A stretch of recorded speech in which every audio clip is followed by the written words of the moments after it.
আমের সময় আমের আচার দেব, তাই কি হয়।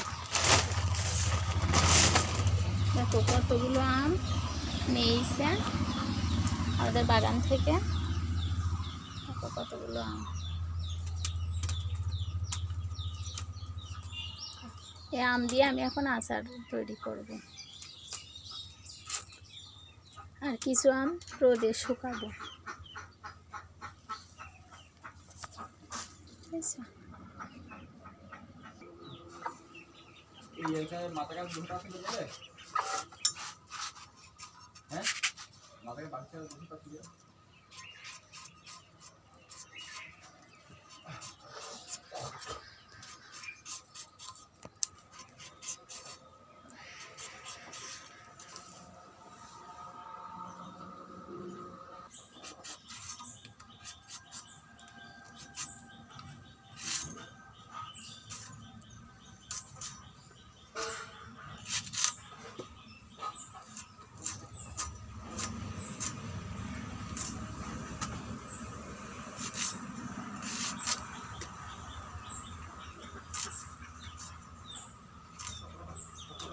ভর্তা দিয়ে টক খাতে গোশের সাথে একটু আমের আচার নিতেও মজা লাগে।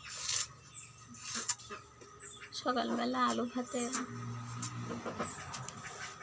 আর আমের টক মজা।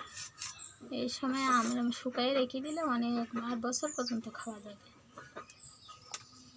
আমি তো তাই করি, শুকায় রেখে দিই। ডাল রান্না করলে ডালের ভিতরে একটু অসময় ডালের ভিতরে আম দিলেও মজা লাগে।